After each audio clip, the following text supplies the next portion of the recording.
Là, j'ai rien apporté, j'ai pas pris le drapeau, j'ai rien fait, je me suis dit, ça sert à rien.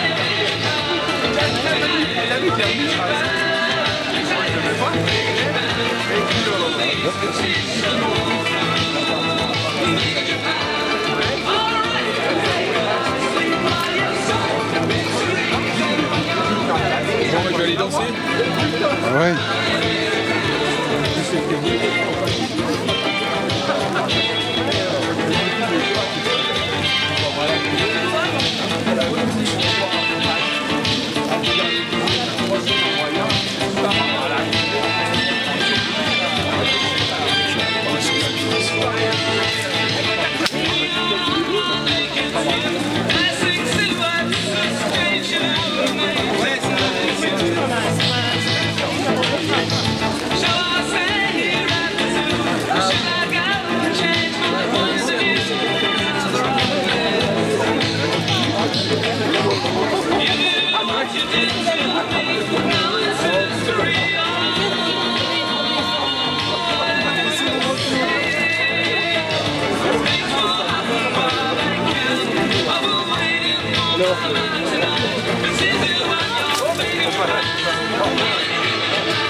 Pardon, restez pas trop par là, s'il vous plaît, merci.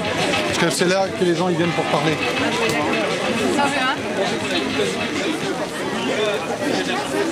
Ouais, si tu veux. Je te mets en douce, moi de... Et je te mets du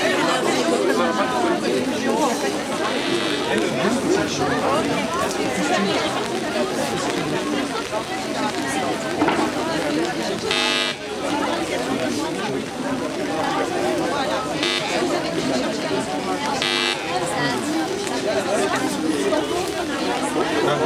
Alors, j'ai vu qu'il y avait du bis. Alors, je sais pas les t'as pas ramené par exemple. 1, 2, vous m'entendez là? Est-ce qu'on m'entend un petit peu? C'est trop bas. 1, 2. 1, 2. Bonjour à tous et bienvenue sur Radio Mongol International. Ce jour-là tombera un vendredi 13 et ça commencera à 15h. On est bon? Ouais. Bon alors voilà, moi je suis Hervé, donc association Citoyens Résistants. On est avec Mousse et toute une petite équipe pour se réunir ici et faire un moment d'échange convivial sous la pluie. Alors on nous a demandé de présenter un peu plus tout le monde et les intervenants. Donc aujourd'hui on aura Mousse, on aura Stéphane. Je sais pas, il y avait Fabio qui était prévu mais il n'est pas là. Donc Arnaud aussi. Arnaud va nous parler. Donc évidemment tout le monde est invité à parler, mais il y a quelques règles de convivialité. Le respect, la dignité, pas d'insultes, pas d'agressivité inutile. On est là pour s'exprimer et partager un bon moment ensemble. Oui.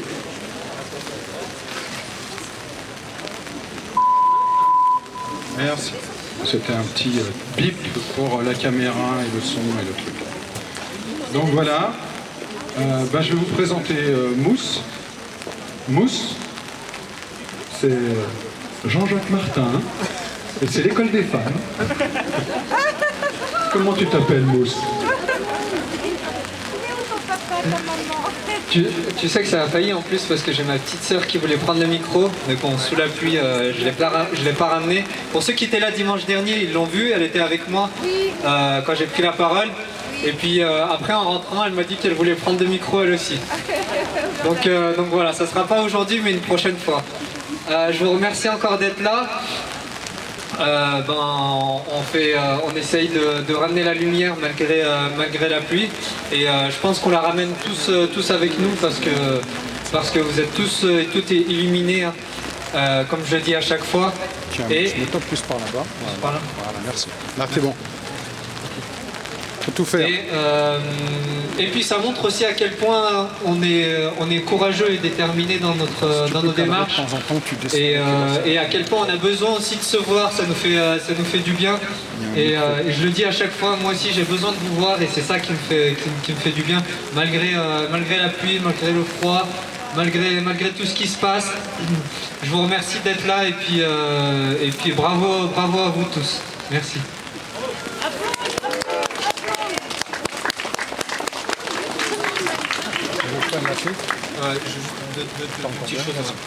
Donc comme vous le savez, nous ici à Annemasse, on fait ici tous les 15 jours, on fera tous les 15 jours malgré la pluie, le soleil, etc.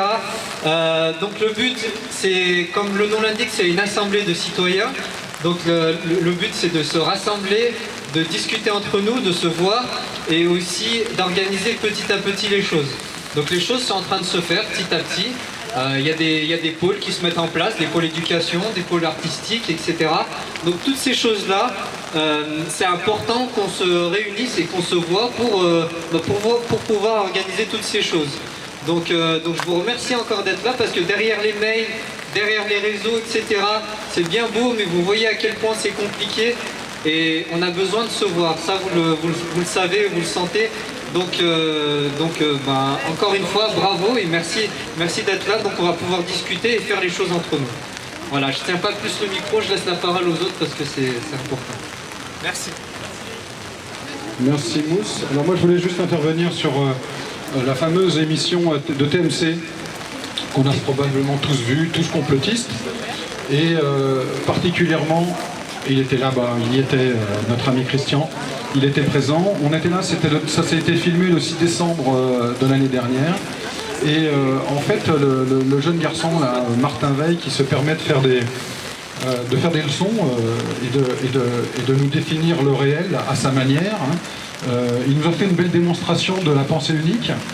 Et j'avais envie de lui dire, Martin, tu veilles, mais maintenant il faut que tu te réveilles vraiment. Parce que TMC, je sais pas trop ce que ça veut dire, mais je crois que ça s'appelle trou de mon cul en fait. C'est au moins aussi profond. Et lui, ça doit être le phare qui éclaire au fond de la nuit et du néant. Mais en fait, voilà, c'était intéressant parce que je l'invite à regarder en fait sa vidéo une fois par mois et de découvrir tous les mois en quoi elle était pertinente. Et à la fin, il se dira, ouais, j'ai quand même un peu merdé et je me suis fait un autogol, comme on dit en Suisse. Et puis quant à monsieur Attali qui rigolait bien en disant je suis un penseur, moi j'ai beaucoup lu, je ne fais pas de conspiration. Alors on oublie parce que moi je suis un petit peu plus âgé que Martin Veil, mais la première fois que j'ai entendu parler de monsieur Hollande, en réalité est un jeune socialiste qui se faisait passer pour un jeune de droite, un jeune UPR. ou à moins que ce soit de l'UMP encore à l'époque, que Chirac n'avait pas encore fait l'UPR. Toujours est-il, c'est qu'il publiait dans certains journaux, donc sous un faux nom, et à l'époque, donc, c'était encore, on était sous Mitterrand avec comme conseiller M. Attali, et tous les deux avaient mis en place, M. Hollande se faisait passer pour quelqu'un de droite, et il écrivait que si la droite continuait comme ça, elle allait échouer à reprendre la direction du pays. Et en fait, c'est la première fois que j'ai entendu la voix de M. Hollande, et rien qu'à cause de ça, rien qu'à cause de cette forfaiture, manipulation des années 80, 81 ou 3, je ne sais plus exactement, les journalistes auraient dû relever ce fait et fermer la porte à la présidence de M. Hollande. Rien que pour ça. Donc il n'y a pas besoin d'être conspirationniste, il n'y a qu'à regarder ce que M. Attali a fait avec M. Mitterrand et M. Hollande dans les années 80. Ils ont fait ça. On se souviendra également des barbouzes qui ont fait péter le Rainbow Warriors et qui se sont fait choper la main dans le sac. On se souviendra des gendarmes qui ont cramé avec comment dirais-je, la cabane en Corse, là aussi, la paillote. Donc tout ça, on n'a pas besoin de les inventer, les conspirations, on n'a pas besoin de les imaginer, on les sait, on les voit, on les découvre, et on est maintenant dans l'ère d'Internet, donc on peut refouiller dans le passé, et je dirais même, on finit par prophétiser. Parce qu'effectivement, M. Attali, il a beaucoup lu, mais moi aussi j'ai beaucoup lu. Il se trouve qu'à 16 ans, on m'a filé un bouquin qui s'appelle Matin des magiciens, de M. Powell. Et Powell, c'est l'éditorialiste qui a monté Figaro Magazine, alors un journal de droite que je n'ai jamais acheté, mais je me souviens avoir lu Le Matin des magiciens, et déjà à l'époque, je me souviens, donc je n'ai pas relu ce livre depuis, mais je me souviens qu'il était question de personnes qui mélangeaient le sang des animaux avec le sang humain pour faire passer les maladies et pour préparer la prochaine guerre qui serait une guerre virale. C'était écrit en 1970. Donc on n'a pas besoin de M. Attali pour savoir tout ça. Nous aussi on lit, nous aussi on a lu, nous on se souvient des coups d'État, on se souvient des républiques bananières, comment elles ont été mises en place. On se souvient de tout ça, il n'y a pas besoin d'être, comment dirais-je, clairvoyant. Par contre, on se souvient du rire goguenard de M. Attali qui nous rappelait très joyeusement comment il s'était arrangé en écrivant la Commission européenne, dans la Commission européenne, il avait fait en sorte qu'on ne puisse pas en sortir de l'Europe une fois qu'on était rentré. Donc on a la bande vidéo, elle n'a pas été manipulée. Donc M. Attali peut dire ce qu'il veut. On a bien vu aussi au niveau du montage de M. Martin Veil que lorsqu'il prend les autres intervenants, soi-disant conspirationnistes, au débeauté, Monsieur Attali, lui, est assis, il connaît les questions à l'avance, il sait ses réponses, tout est prêt, tout est emballé, c'est pesé, c'est réglé. C'est du papier à musique pour lui, et ce qu'il y aurait de plus fin, c'est peut-être le CV de Martin Veil, qui visiblement a encore beaucoup à apprendre sur son métier pour être convaincant en termes de journaliste. Voilà, c'est tout ce que je voulais vous dire. Je voulais remercier aussi tous ceux qui avancent leur nom sur les chaînes, tous ceux les lanceurs d'alerte, et ce qu'on appelle aussi les découvreurs de vérité, qui nous ouvrent les yeux et qui ouvrent les yeux à ceux qui n'ont ni le temps de lire, qui n'ont pas eu la culture, qui n'ont pas eu les moyens de se former, qui n'ont pas lu par exemple des livres comme Aurore Rouge de Serge Monastre, qui à l'époque passait pour l'ancêtre des conspirationnistes, et en fait qui ne faisait que prédire ce qu'on est en train de vivre. Voilà. Donc merci à Chloé qui va essayer de passer tout à l'heure, et merci à toutes ces personnes qui se mettent en avant et qui quelquefois perdent comme Mousse, qui perdent leur boulot parce qu'ils ont fait des choix dans la vie qui sont contredits par l'administration et la pensée unique. Merci à vous.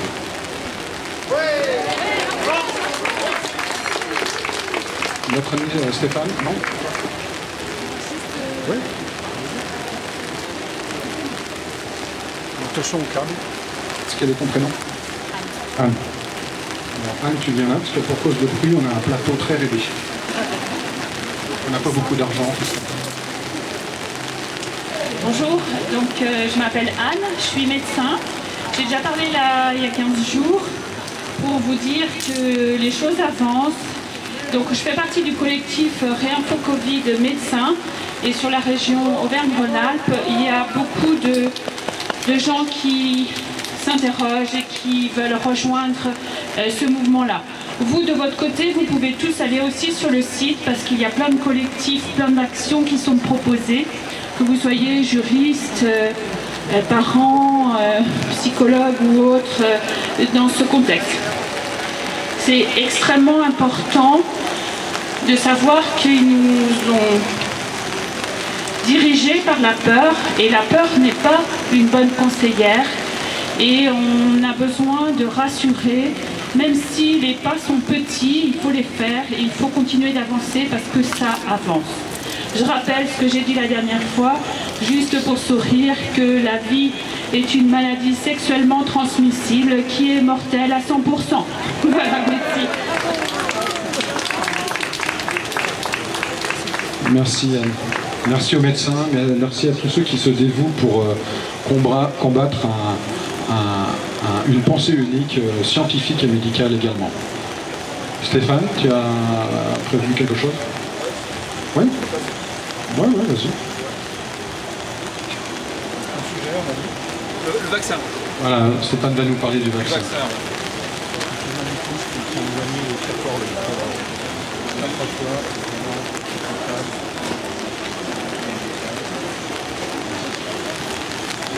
Voilà, bonjour à tous.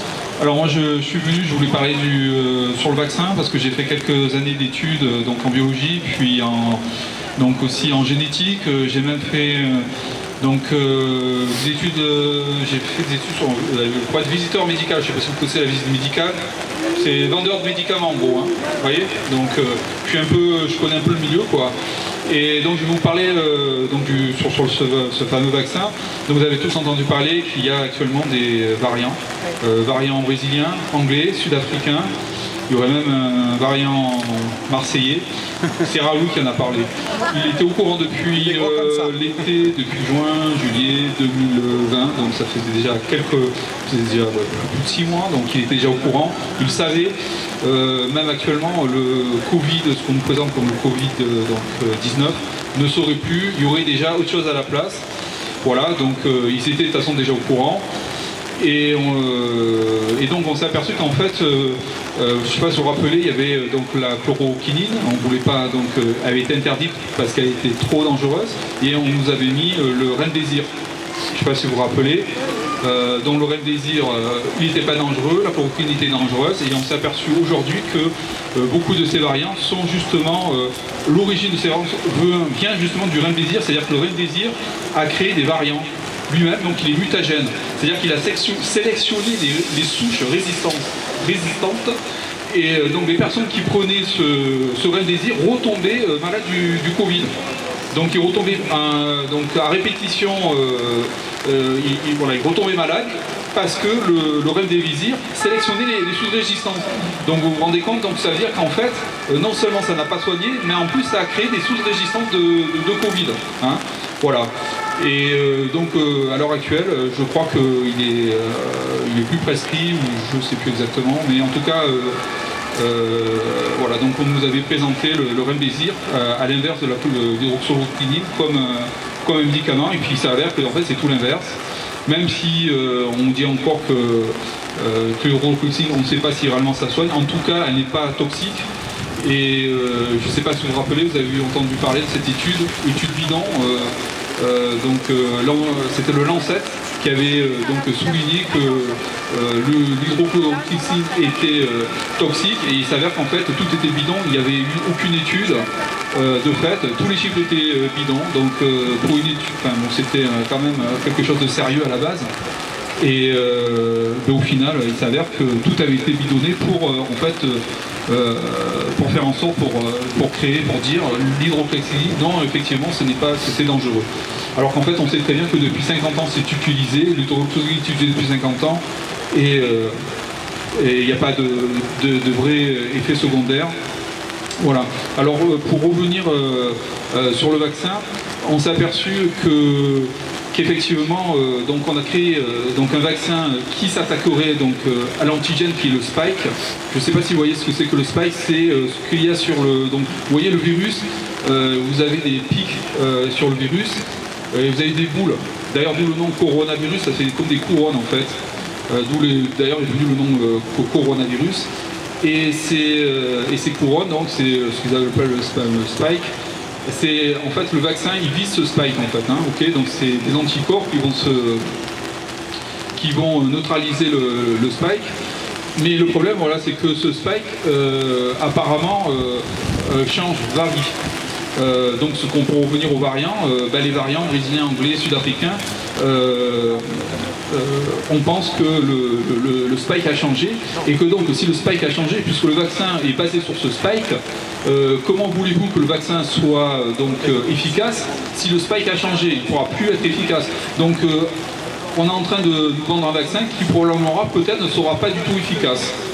Ok, voilà, donc, et par-dessus ça, nous avons aussi les effets secondaires. Alors les effets secondaires, à long terme et à moyen terme, et même moyen terme, ne sont pas connus, ils sont complètement inconnus. Et donc là, j'aurais tendance à dire, qu'est-ce qu'il en reste? Faire confiance à ceux qui nous vendent ces vaccins. Mais voilà, le problème, est-ce que peut-on vraiment faire confiance à eux? Peut-on vraiment leur faire confiance? Puisque quand on sait que tout ce qui se cache derrière, je pense au conflit d'intérêts, l'argent, est-ce que sont-elles vraiment des personnes morales? Avec tout ce qui se passe actuellement, j'en ai pas vraiment l'impression et ça donne pas vraiment très envie. Voilà. Donc, et je vais finir sur rapidement.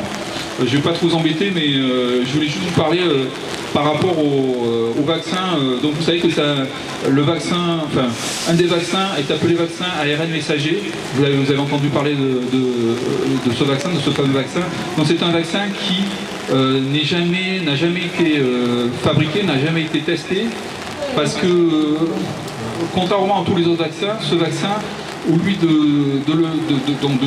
nous mettre les antigènes, on met l'ARN messager qui nous fait fabriquer ces antigènes. Vous voyez? Donc en fait, on nous met le matériel génétique pour nous faire fabriquer ces antigènes. Alors on va nous dire, oui, mais l'ARN messager, c'est pas l'ADN.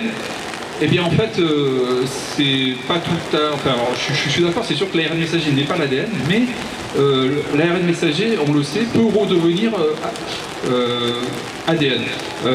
Alors ils nous disent que c'est faux, mais en fait, moi j'ai appris dans mes études, et je le sais, je l'ai entendu encore dernièrement par certains médecins, professeurs, chercheurs, qui disent que, en fait, l'ARN messager peut redevenir ADN parce qu'il existerait par exemple en nous ce qu'on appelle des virus endogènes qui seraient dans notre corps et qui posséderaient une enzyme qui s'appelle la transcriptase inverse. Transcriptase inverse, inversement, c'est-à-dire que pour repasser, parce que l'ADN ne peut que devenir ARN, mais avec cette enzyme, l'ARN messager peut redevenir ADN. Donc on se retrouverait donc effectivement par ces vaccins bien avec de l'ADN et pas que seulement de l'ARN messager. Lorsqu'on nous dit qu'il n'est pas possible que lorsqu'on nous met ce vaccin ARN, eh bien il ne peut pas y avoir d'ADN, eh bien c'est faux. Enfin en tout cas, du moins, ils n'ont pas pu prouver l'inverse. Moi j'ai aucune preuve de l'inverse, enfin, ou du moins il y a beaucoup de flou là-dessus. Et donc voilà, donc pour finir, je reviens toujours à ça, c'est toute une histoire de confiance. Est-ce que peut-on vraiment leur faire confiance vu par le passé, tout ce qui s'est passé, parce que là encore, l'industrie pharmaceutique qui vend ces vaccins précise bien que s'il y a des effets secondaires graves, ils ne sont pas responsables. C'est nous qui sommes responsables, donc c'est à nous, à la limite, de nous retourner contre l'État, mais pas contre eux, parce que si on a bien voulu le prendre, c'est que, on savait, on est adulte, et donc forcément on était consentant, et que donc, voilà, c'est à nous d'assumer les conséquences. Voilà, je finirai là-dessus. Voilà, j'ai plus rien à dire. Oui, et puis encore juste une dernière chose, ils disent que c'est une thérapie, ce n'est pas une thérapie, enfin, le vaccin n'est pas une thérapie, puisque quand on nous vaccine, on n'est pas malade.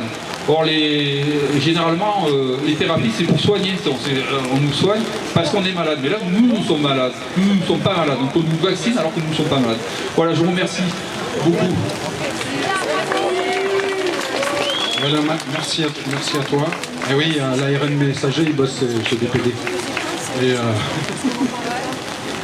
Donc voilà, il a parlé de visiteur médical, Et en fait, je me souviens, moi j'ai eu 4 enfants, donc je connais un peu cette affaire-là.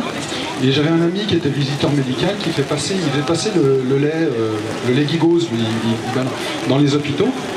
Ce qui fait que régulièrement, les mamans, sous prétexte qu'elles étaient fatiguées, en fait, les sages-femmes donnaient comme première tétée du lait Gigose. Et donc, ce qui se passait, c'est que les bébés n'avaient pas le colostrum du sein de la mère, et donc ne fabriquaient pas, encore une fois, son immunité grâce à ce colostrum qui est un produit des plus précieux. Et en parallèle de ça, évidemment, comme vous le savez, un bébé, quand il accouche, il ne vient pas tout seul, il vient avec son sac à dos, qu'on appelle le placenta. Et le placenta, il est récupéré. Et oui, on s'en débarrasse pas comme ça, mais qui c'est qui le récupère? Et comme par hasard, c'est les labos. Et moi, avec mes 4 enfants, il n'y a jamais eu un seul labo qui m'a proposé de l'argent en échange de ce que ma femme et mes enfants avaient fabriqué. On ne m'a jamais proposé d'argent ou une déménagement, quoi ou qu'est-ce. Il y a un deal quelque part entre les hôpitaux et les grands labos. Voilà, c'est tout ce que je voulais faire, une petite aparté. Donc, on va nous dire, oh, tu complotes. Ben non, il se passe bien quelque chose et on fait bien en sorte qu'on ne soit pas au courant. Voilà, merci. Donc, Antoine veut nous parler. Alors, du commis. Antoine, bonjour. Ben voilà, je voulais vous dire que j'ai 65 ans, ça vous en foutez évidemment, mais je me dis que je suis un peu un miraculé. Parce qu'au niveau des vaccins, j'ai eu le BCG. Voilà, je vais avoir une dizaine d'années, hein, j'ai eu le BCG. J'ai eu le tétanos, j'ai jamais refait le rappel. Hein, du fait que je travaille en décolletage, donc j'ai fait le tétanos. J'ai fait aussi le vaccin de la grippe 2 années de suite, et comme j'étais toujours enrhumé, j'ai arrêté. Donc finalement, je me dis que je suis un peu un miraculé par rapport à ce qui se passe maintenant. Voilà. Alors, pour en revenir au vaccin, je suis foncièrement contre depuis quelques années, avant j'y croyais bien sûr. Mais quand on va chez le Toubib, parce qu'on a un souci de santé, qu'est-ce qui se passe? Si vous êtes un nourrisson, si vous êtes un bébé, si vous êtes un jeune, une personne âgée, si vous êtes une dame, un mec, si vous êtes enceinte, si vous êtes diabétique ou autre, ils ne vous donnent pas le même médicament. On est d'accord? Et sur la boîte de médicaments, en général, il y a en fait tous les ingrédients qui font le médicament. Pour le vaccin, c'est le même vaccin pour tout le monde. Alors moi, je me pose un peu des questions, quoi. De plus, si vous demandez en quoi est fait le vaccin, personne n'est foutu de vous répondre. Donc on vous inocule, pardon, on vous injecte, on vous injecte directement dans le sang des tas de trucs, entre autres l'aluminium, même de l'amiante, même ils ont trouvé aussi du fait qu'il y a des résidus d'animaux, ils ont trouvé aussi les pesticides qu'on balance à droite à gauche. Donc on se demande un petit peu à quoi ça peut nous servir. Si ce n'est à... Peut-être que ça va guérir certaines personnes, oui c'est possible, mais il y en a beaucoup qui vont avoir des gros problèmes. Hein. Bon, enfin, voilà. De plus que ces laboratoires, si vous cherchez un petit peu sur internet, vous pouvez vous rendre compte que tous, ils ont été accusés, ils ont dû payer des indemnités de plusieurs milliards.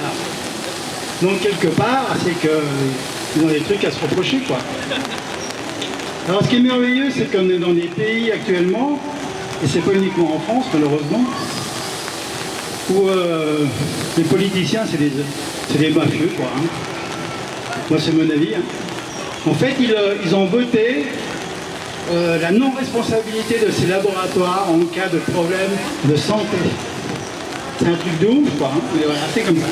Le problème qu'il y a, c'est que 99% des médias leur appartiennent, donc ils nous racontent ce qu'ils veulent. Quand vous voyez par exemple le docteur Raoult, qui est passé à la télévision 1 ou 2 fois, hein, il passe 1 heure, donc il raconte il dit ce qu'il pense et autres. Les intervieweurs en général, ils font tout pour le massacrer. Hein. Bon, mais comme il n'est pas con, il essaie quand même de... Hein, il arrive quand même à se dépatouiller. Alors, qu'est-ce qui se passe? Il passe 1 heure, hein, Et après, pendant 15 jours, sur toutes les chaînes de télé, le massacre. Donc le Français moyen, qu'est-ce qu'il dit? Ah bah, il ne peut pas avoir raison, hein, c'est pas possible parce qu'il est tout seul. Et ça fait pendant, si vous prenez LCI, BFM, la première, la deuxième, enfin, toutes les chaînes d'information, le massacre, lui et puis les autres, hein, le Perron, Toussaint, enfin, tout y compris, quoi. Hein? Donc forcément, les Français qui... moi j'ai la chance d'être à la retraite, donc j'ai un peu plus de temps. Et maintenant, je m'intéresse à beaucoup de choses auxquelles avant, j'avais pas le temps de m'intéresser parce que, ben voilà, il faut que tu ailles travailler, machin et tout. Mais maintenant, j'ai le temps, puis en plus, il y a Internet qui tient la route. Et tu peux avoir des idées différentes. Quand tu mets la télé, ils disent tous la même chose. Tous disent la même chose. Sur Internet, tu as des raisonnements d'un blanc, d'un black, d'un jaune, voilà, d'une femme, d'un homme, et tu te fais ton idée, quoi, je veux dire, par rapport à ça. C'est ta conviction à toi. À la télévision, puis sur les journaux, ils nous disent tous la même chose, et ça, En fait, on est dans une démocratie de la pensée unique, hein, comme l'a dit monsieur tout à l'heure. Voilà. Alors, il faudrait que ça change, mais malheureusement, on n'est pas nombreux, c'est vrai qu'il pleut. C'est bien. Et je pense que, voilà, on m'a déjà traité de complotiste, hein, c'est le mot facile. Alors je leur réponds, vous savez ce que je leur réponds? C'est pas de moi, hein, je l'ai récupéré de quelqu'un d'autre. Je dis, je suis pas un complotiste, je suis un complétiste. C'est-à-dire que je complète les informations que les autres ne donnent pas. Et je vais vous dire une chose aussi, qui n'est pas non plus de moi, mais que je trouve intéressante, c'est que plus on me censure, et plus je me censure. Voilà. Ok. Voilà, merci, bonne journée. Merci à toi. Merci à toi. Effectivement, on a reçu l'information cette semaine, c'est qu'en Norvège, par exemple, le vaccin a déjà fait plus de morts que le virus. C'est-à-dire que le vaccin, oui, alors on pourrait s'en réjouir en se disant, ah quand même, belle démonstration, ben, on ne va pas s'en réjouir parce que le virus, ben, il en a tué quelques-uns et puis malheureusement, on va les finir avec le vaccin. Donc le vaccin aujourd'hui en Norvège est à 0,04% de décès et le virus n'est qu'à 0,01% en Norvège. Donc c'est officiel. Et même le médecin en place qui a essayé de défendre son point de vue et le côté des injecteurs de vaccins, ben, il a perdu pied et d'ailleurs on a bien vu qu'il n'avait même pas la capacité de faire un pourcentage. Donc voilà, donc en ce moment tout est en train de sortir, je vous rassure, ça va continuer. Hein. On ne fait que commencer à voir le lever de rideau, les masques tombent, et ça ne fait que commencer, et ça va continuer de plus en plus. Je pense, à mon avis, comme disait Coluche, là-haut, il y a du vent, hein, et ça commence à secouer, et à mon avis, ça ne serait pas surprenant qu'il y en ait quand même quelques-uns qui giclent, et que notre ami Macron, ils se sentent un peu tout seuls. Voilà. Je voudrais aussi saluer ces messieurs, dames de la police, parce que, quoi qu'on en dise, quand ils posent l'uniforme, ils deviennent des citoyens. Et donc je les salue pour ça, parce qu'on sait que eux, comme nous, ben, ils finissent par subir le même traitement au final. Ils ont les mêmes difficultés. Il y a 2 ans, quand on manifestait avec les Gilets jaunes, on avait discuté avec les policiers municipaux d'Annemasse, qui nous disaient qu'eux aussi ils avaient des difficultés à trouver des logements, à se payer comme nous, quoi, comme tout le monde, hein, comme tous ceux qui ont des difficultés avec des salaires trop bas et avec comment dirais-je, cette destruction de notre société. Alors évidemment, on peut se demander où va l'argent. Et bien on en a une petite idée. Mais ils veulent toujours pas lâcher le morceau. Il n'y avait pas d'argent magique à l'époque. Aujourd'hui, il y a de l'argent magique pour les labos, mais toujours pas pour les hôpitaux. Étonnant. Voilà. Alors au suivant.